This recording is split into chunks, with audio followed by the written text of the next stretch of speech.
ओम नमः सिद्धेभ्य। नमो नमः सत्हितंकराय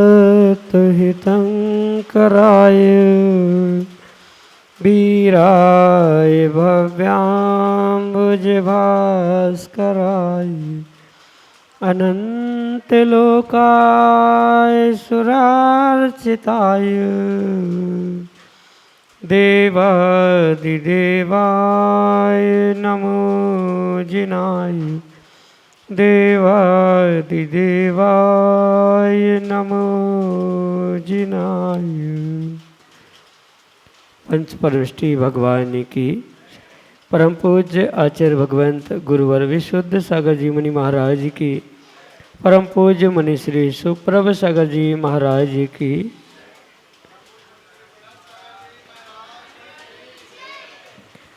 समीचीन विकल्पों का सम्यक समाधान, सम्यक ज्ञान की वह अनूठी विधा जिसके माध्यम से हम सभी प्रतिदिन अपने ही मन के उन अनेकानेक समीचीन विकल्पों का सम्यक समाधान प्राप्त करते हैं। जो सम्यक समाधान निश्चित ही हमारे मन को सुख और शांति की अनुभूति कराने वाला होता है और वही सुख शांति आत्मा के वास्तविक सुख है। ऐसे आत्मकल्याण की वह अनूठी विधा समीचीन विकल्पों का सम्यक समाधान जो कि हम सभी परम पूज्य मुनि श्री सुप्रभ सागर जी महाराज के मुखारविंद से आगम के परिप्रेक्ष्य में प्राप्त करते हैं। प्रारंभ करते हैं आज के सम्यक समाधान को और आज के पहले विकल्प के लिए हरदा मध्य प्रदेश से महेंद्र कुमार जी अजमेरा महाराज श्री के चरणों में बारंबार नमोस्तु निवेदित करते हुए अपना समीचीन विकल्प रख रहे हैं कि महाराज जी एक पंक्ति आती है, तुमको पूजे सुरपति अहिपति नरपति देव। यहाँ पर नरपति देव किसे कहा?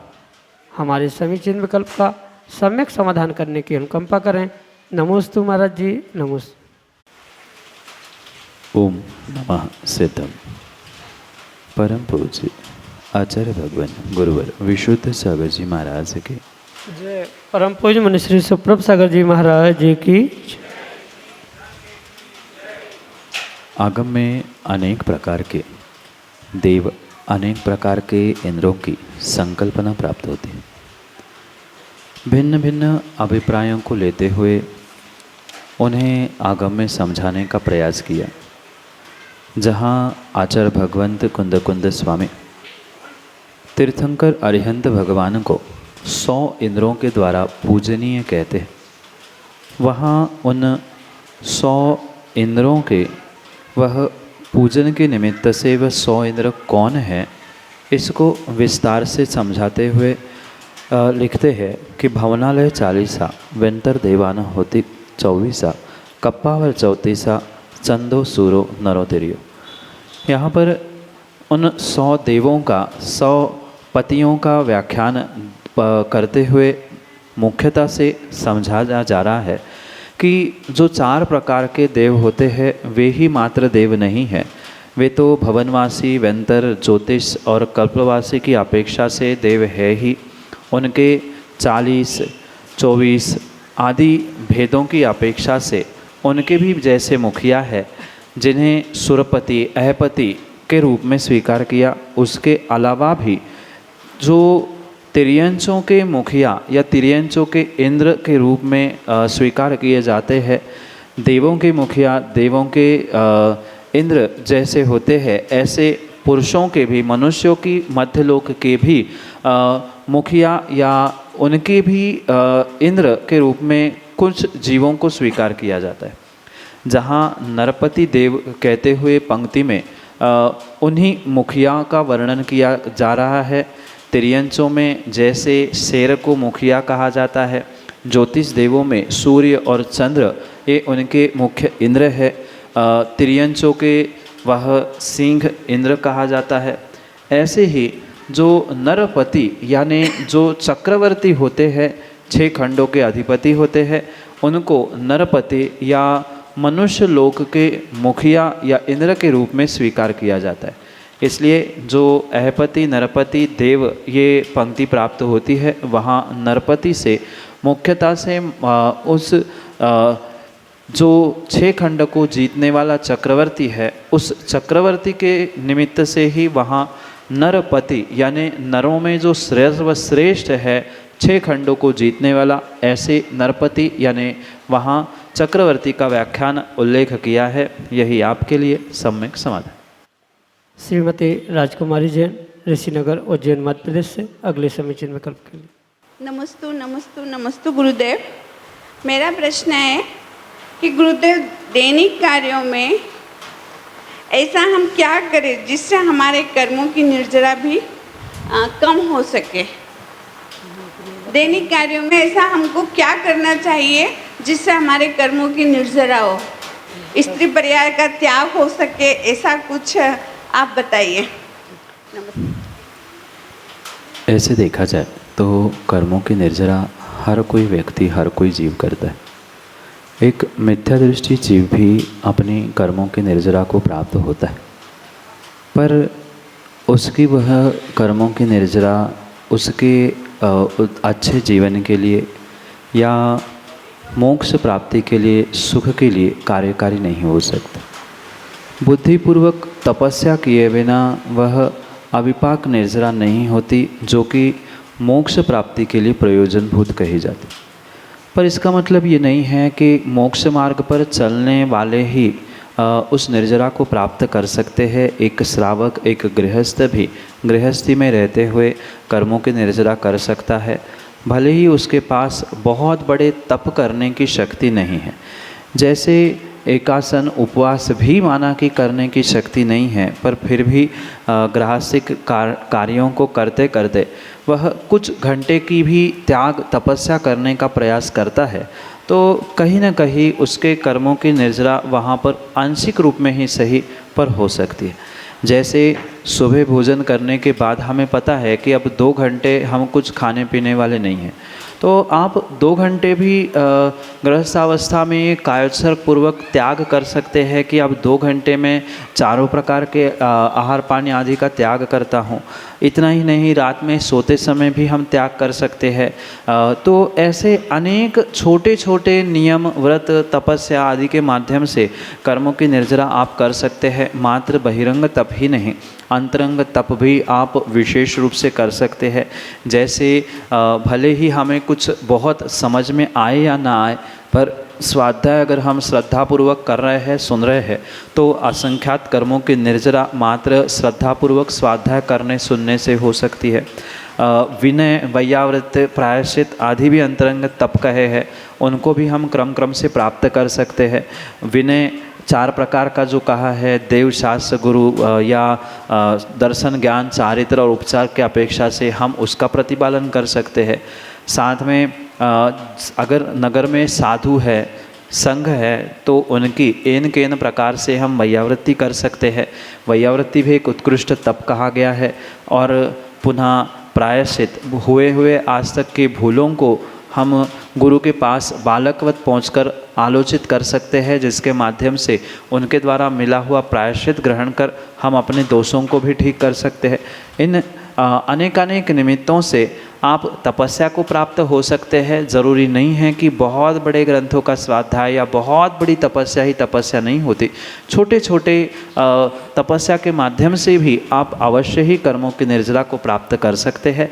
और ये तो परम सत्य है कि अगर स्त्री पर्याय का छेद करना है तो माँ किसी भी प्रकार से आर्य का व्रत मन से और सच्चे भावों से ग्रहण किए बिना वह स्त्री पर्याय का छेद हो ही नहीं सकता।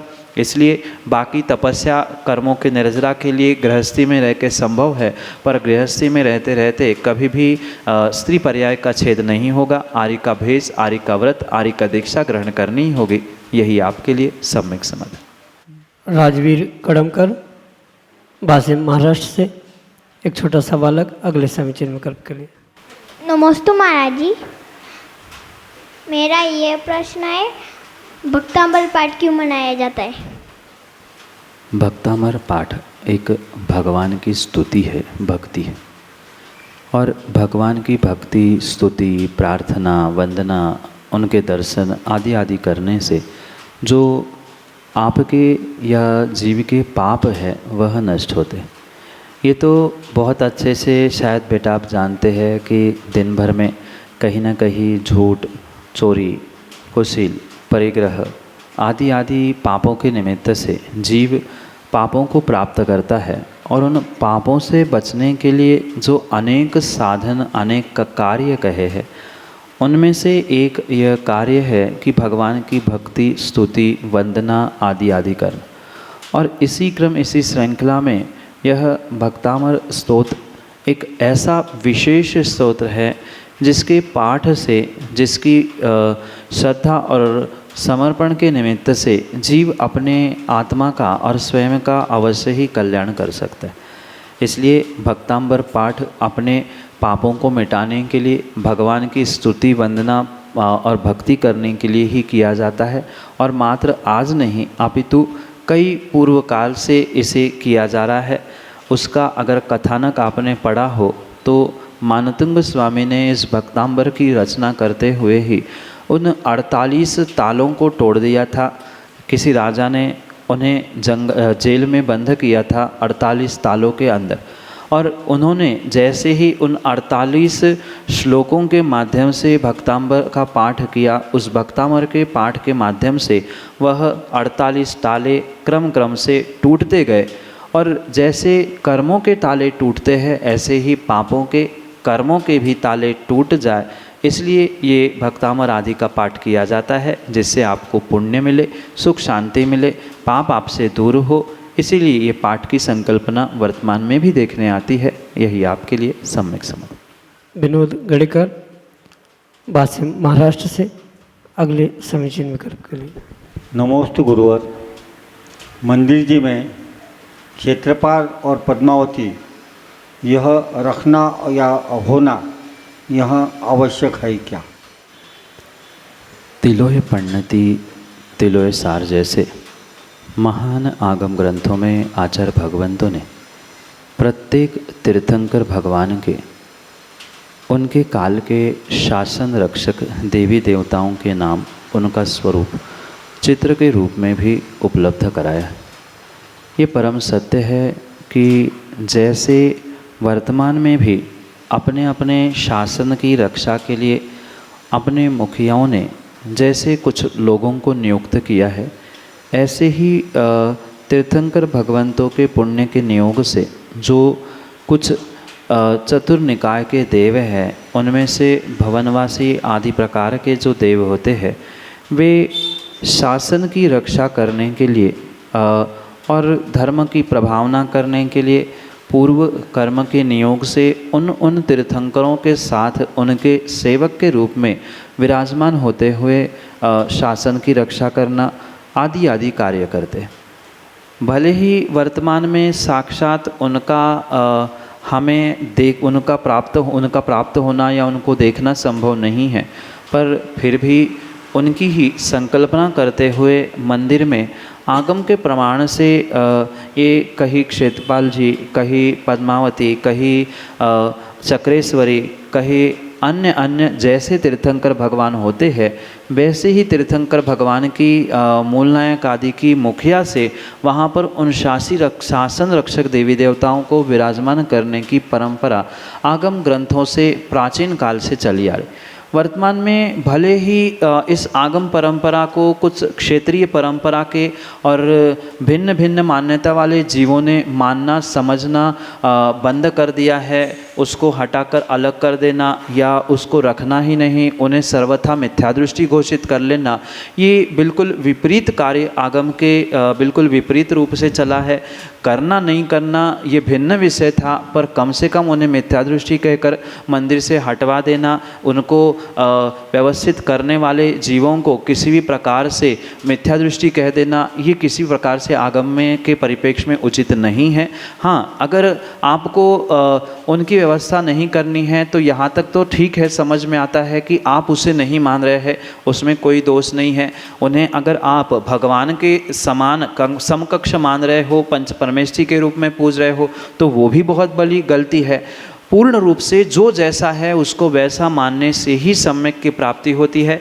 जब उन्हें हमारे पूर्वाचार्यों ने शासन रक्षक देवी देवता के रूप में स्वीकार किया है, वह सम्यक दृष्टि होने के कारण से, सच्चे देवशास्त्र गुरु को मानने के कारण से 6 आयतनों के अंतर्गत आते हैं, तो उनको उनके स्वरूप से जो जहाँ है उनको व्यवस्थित करने में कोई दोष नहीं है। मैं तो पुनः ये बात दोहराना चाहता हूँ कि आपको उनको पूजने की इच्छा नहीं है, विनय करने की इच्छा नहीं है, तो किसी भी प्रकार से वह विनय पूजा करने की आवश्यकता नहीं है, पर कम से कम उनका अविनय करते हुए आगम का अवर्णवाद करने की बिल्कुल भी प्रयास आगम के अवर्णवाद का ना किया जाए।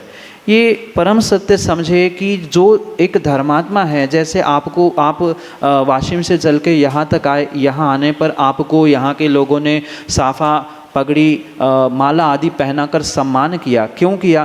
क्या आपके सम्मान करते हुए आप वह मिथ्या दृष्टि बन गए? क्या आपके पास सम्यक दर्शन का कोई प्रमाण पत्र है? बिल्कुल भी नहीं है। पर उनके पास तो साक्षात आयतन होने का, सम्यक दृष्टि होने का प्रमाण पत्र है। और ऐसे जीवों का अगर पंच परमेष्ठी से नीचे तरीके से, यानी एक धर्मात्मा का, साधर्मी का, एक श्रावक का जैसे सम्मान करता है, ऐसे उनको सम्मान की भावना से अगर कुछ कार्य किया जा रहा है तो उन्हें विराजमान किया जा रहा है। उन्हें अन्य श्रावकों की अपेक्षा से उच्च और भगवंत, आचार्य, उपाध्याय या पंच परमेष्ठी आदि से कुछ नीचा स्थान देकर रखा जा रहा है, तो उसमें किसी भी प्रकार से दोष नहीं है। भगवान के बराबरी से, भगवान के साथ एक थाली, एक वेदी, एक पाटे एक साथ रखना ये उचित नहीं है। उनका जो उचित स्थान आगम में वर्णित किया है, उनको उनके स्थान पर विराजमान करने में किसी भी प्रकार से कोई भी दोष नहीं है। ये आगम का व्याख्यान है। फिर जहाँ की जैसी क्षेत्रीय परंपरा है, उन्होंने अपनी क्षेत्रीय परंपरा और मानसिकता के अनुसार इन क्रियाओं को बदलते हुए भिन्न भिन्न कार्य करना प्रारंभ किया है। पर तिलोय परिणति जैसे महान ग्रंथ में आप इन व्याख्यानों को विशेष रूप से समझ सकते हैं। मात्र एक ही नहीं, ऐसे अनेक ग्रंथ है जहाँ प्रत्येक तीर्थंकर भगवान के ये शासन रक्षक देवी देवताओं का उल्लेख प्राप्त होता है। पारसनाथ भगवान के निमित्त से धर्णेन्द्र पद्मावती का वह शासन रक्षक देवी देवताओं के निमित्त से व्याख्यान प्राप्त होता है। ये भी अवश्य समझे, जो क्षेत्रपाल है वह भले ही उन तीर्थंकर भगवान के निमित्त से नहीं, पर क्षेत्र की रक्षा करने वाले जैसे अनेकानेक देव होते हैं। इतना ही नहीं, जहाँ आप बैठे हो, जहाँ प्राचीन कुछ पुराने ऐसे आम के, पीपल के पेड़ आदि होते हैं, वहाँ भी देवों का, और वहाँ क्या सर्वत्र देवों का स्थान हो सकता है। तो जो ऐसी भगवान की भक्ति करने के लिए बैठे हैं, उनके लिए कभी भी निषेध नहीं है आगम में। फिर जिसकी जैसी परंपरा, जिसकी जैसी मान्यता, जिसका जैसा पुण्य पाप, वह वैसा निर्णय करते हुए कार्य करे। पर आगम की यही व्यवस्था है, यही आपके लिए सम्यक समाधान है। सौ प्रेरणा अमित शाह, सोलापुर, महाराष्ट्र से अगले समीचीन विकल्प। नमस्ते महाराज जी। कोई भजन में आता है, आयु कर्म तो जल्दी जल्दी ढल रहा है, जो लेना झट ले लो, समय चुला तूफान। इसमें महाराज जी के मेरी जीवन यात्रा में जो चहड़ाला के प्रवचन है वो बहुत ही महत्वपूर्ण है। सब कुछ मालूम होते हुए भी उस राह पर चलने का पुरुषार्थ क्यों नहीं होता महाराज जी? कृपया समाधान चाहती हूँ। नमोस्तु नमोस्तु नमो। जानना और मानना, इसमें ज़मीन आसमान का अंतर है। व्यक्ति वर्तमान में क्षयोक्षमी ज्ञान के निमित्त से बहुत कुछ जानता है, पर जितना वह जानता है शायद उतना और उतना क्या, उससे 5-10% भी वह नहीं मानता। जब सामने व्यक्ति को खाई दिख रही है, आग दिख रही है, धोखा दिख रहा है, और फिर भी वह नासमझ बनकर आँख मींच कर उस अग्नि में गड्ढे में कूद जाता है, तो वह पूर्ण रूप से उसकी मूढ़ता, उसका मूर्खपना ही समझ में आता है। बिल्कुल ऐसे ही वर्तमान के जीवों के साथ होता है कि वह जानता तो बहुत कुछ है कि क्या अच्छा है, क्या बुरा है, क्या करना चाहिए, क्या नहीं करना चाहिए। अधिकांश जीव दूसरों को भी समझाने का प्रयास करते हैं, पर जब स्वयं को समझने की और समझाने की बारी आती है, वह उनकी समझ ना समझ बनकर रह जाती है। मात्र और मात्र मोहिनी की जो पट्टी आँखों पर बांधी है, जैसे गांधारी के पास आँख होने पर भी वह पट्टी बांधकर अंधी थी, बिल्कुल ऐसा ही जीव वर्तमान में कार्य करता है कि आँख होने पर भी उसे समझ में आ रहा है कि मैं समय व्यर्थ गंवा रहा हूँ, कोई भी इससे प्रयोजन सिद्ध होने वाला नहीं है, पर मोह की ऐसी विचित्र दशा होती है, मोह की पट्टी आँखों पर बांधकर वह सत्य का निर्णय वास्तव में नहीं कर पाता है। वह जानता तो बहुत है, ज्ञान की कमी नहीं है, जानकारी की कमी नहीं है, पर वह जो जानता है उसे मोह के कारण मान नहीं पाता, और वह मोहनी के तीव्र उदय की ऐसी दशा होती है जिस कारण से वह किसी निर्णय की स्थिति में नहीं पहुंचता, और जब तक निर्णय नहीं है तब तक नियम से दुख अवश्य ही है। इसलिए जो जानते हैं वह मानने का निर्णय अवश्य करे, और जितनी शीघ्रता से उसे मानने का प्रयास करेंगे उतनी ही हमारी वह सुख की यात्रा, जीवन की यात्रा श्रेष्ठता की ओर होगी। यही आपके लिए सम्यक समझ। सुखदास सन्मति हरसुले वासिम महाराष्ट्र से अगले समीचीन विकल्प। नमोस्तु गुरुदेव। मेरा समीचीन विकल्प ये है कि तत्वार्थ सूत्र का इच्छा निरोधस तपः, इस सूत्र को हम हमारे जीवन में कैसे पालन करें, कृपया इस शंका का समाधान करें। नमोस्तु गुरुदेव, नमोस्तु नमोस्तु। इच्छा का निरोध करना यही वास्तव में तप है।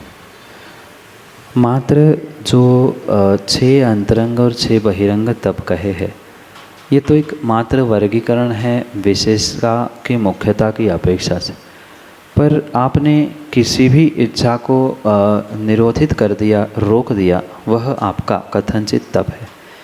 जैसे आपकी बैठे बैठे इच्छा हो रही है कि बगल वाले किसी व्यक्ति से मैं कुछ बात कर लूँ, उससे दोस्ती बना लूँ, और तत्क्षण आपको स्मरण में आया कि नहीं, ये मेरी इच्छा योग्य नहीं है, और आपने अपनी इच्छा को रोक लिया, तो वह कुछ अंशों में तप के रूप में भी स्वीकार किया जाता है। भले ही ये तप है, पर कर्मों की निर्जरा और मोक्ष मार्ग और मोक्ष के लिए प्रयोजनभूत तो वह सम्यक तप ही होता है। ये 12 प्रकार के सम्यक तप अवश्य कहे हैं, पर जो इच्छा का निरोध है वह भी कथनचित तप है, वह किसी भी प्रकार से क्यों ना हो, क्योंकि तप के अनेक भेद आचार्य भगवंतों ने किए हैं। बाल तप भी कहा है, जो बिल्कुल बिना विवेक और बिना सोचे समझे किया जाता है। ऐसा तप भी कर्मों की निर्जरा के लिए निमित्तभूत है, पर वह कार्यकारी नहीं है मोक्ष मार्ग के लिए। तो जहाँ भी हम इच्छा हमारी प्रकट हो रही है, उस इच्छा से दूर होने का प्रयास कर लेना।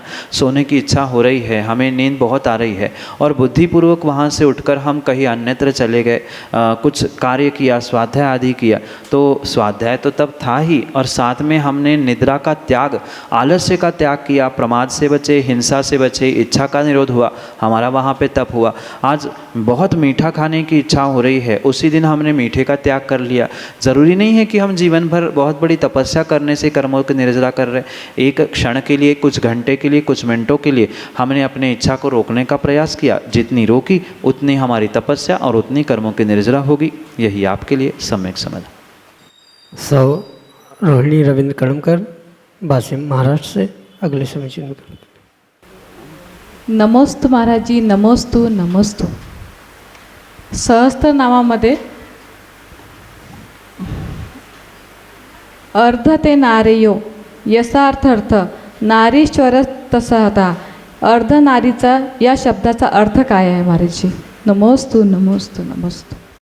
अर्धन्ते नारियो तस्मात् अर्ध नारीश्वर स्वतः, इस प्रकार की पंक्ति जो सहस्त्रनाम में प्राप्त होती है।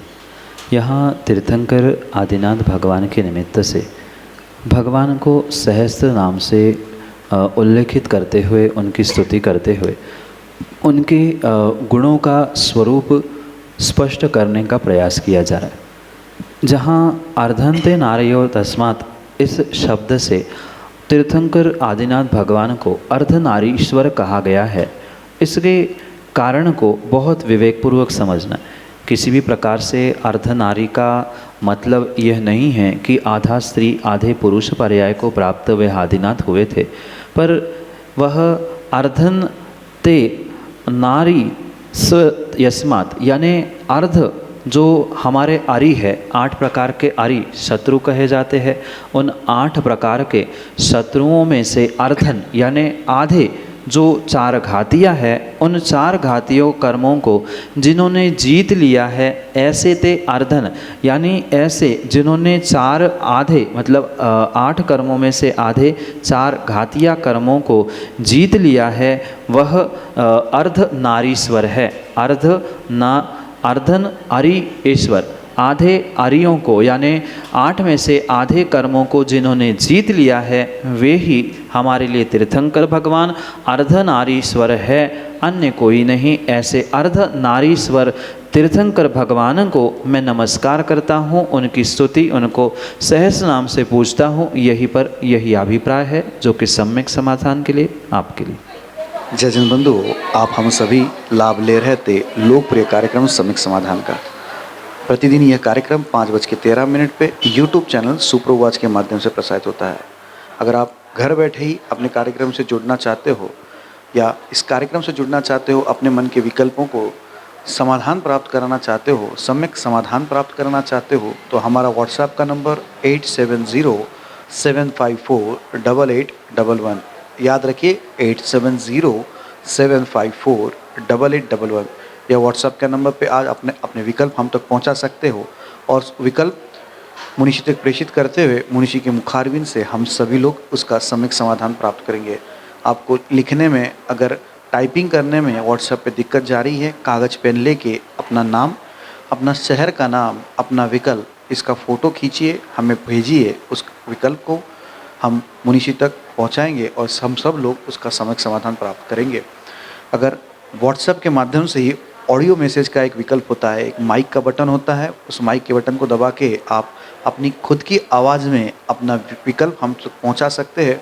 उस ऑडियो क्लिप को हम अपने चैनल पे प्रसारित करते हुए आपका विकल्प प्रसारित करेंगे और मुनिश्री के मुखारविंद से हम सभी लाभान्वित होते हुए सम्यक समाधान को प्राप्त करेंगे। सम्यक समाधान एक ऐसा कार्यक्रम है जिसके माध्यम से लाखों लोगों के मन में उठने वाली जो जिज्ञासाएं हैं, जो शंकाएं हैं, जो विकल्प है, उसका समाधान मुनिश्री सुप्रभ सागर जी माध्यम के मुखारविंद से हम सब लोग प्राप्त करते हैं। अगर आप इस चैनल को नहीं जानते हैं, सुप्रभ उवाच इस चैनल का नाम है। सुप्रभ सागर जी महाराज जी का नाम सुप्रभ उवाच, कितना सिंपल और स्वीट। सुप्रभ उवाच, जो वाणी होती है उसको हम उवाच भी कहते हैं। एक अच्छे तरीके से, या अगर हम कहते गरिमापूर्ण शब्द किसी वाणी का है तो वो उवाच है। तो वाणी, उवाच, सुप्रभ की वाणी, सुप्रभ का उवाच, सुप्रभ उवाच, यह हमारा यूट्यूब चैनल है। अभी कल ही हमने सुप्रभ उवाच इस नाम से यूट्यूब ऐप लॉन्च किया है। एंड्रॉयड पे यह ऐप चलेगा। आप प्ले स्टोर के माध्यम से सुप्रभ उवाच सर्च करें और उसके माध्यम से आप अपने विकल्पों का समाधान, जो सम्यक समाधान है, ये कार्यक्रम सुन सकते हैं। मुनिश्री की अन्य जानकारी जैसे लाइव लोकेशन, आने वाले पंचकल्याणक, आने वाले विधान कार्यक्रम आदि की जानकारी आपको एक ही अम्ब्रेला के नीचे, एक छत के नीचे, मतलब एक ऐप के माध्यम से आपको प्राप्त हो सकती है। आप सभी लोग उस ऐप को डाउनलोड करें और हमसे जुड़िए। एक बार जुड़ के देखिए, अच्छा लगता है। मुनिश्री के चरणों में कोटिशा नमोस्तु करते हुए आज के इस सम्यक समाधान कार्यक्रम को ख़त्म करने से पहले आप लोगों से एक और विनती रह गई। शाम को 7:40 पे जिनवाणी चैनल को देखना ना भूलिएगा। जिनवाणी चैनल पे मुनिश्री के प्रवचन प्रतिदिन शाम को 7:40 पे प्रसारित होते हैं। आप सभी लोग घर बैठे मुनिश्री का वाणी का लाभ टीवी चैनल के माध्यम से भी ले सकते हैं, ठीक शाम को 7:40 पे। आप सभी को जय जिनेंद्र करते हुए आज के इस सम्यक समाधान कार्यक्रम को यहीं पे विराम देते हैं। जय जिनेंद्र।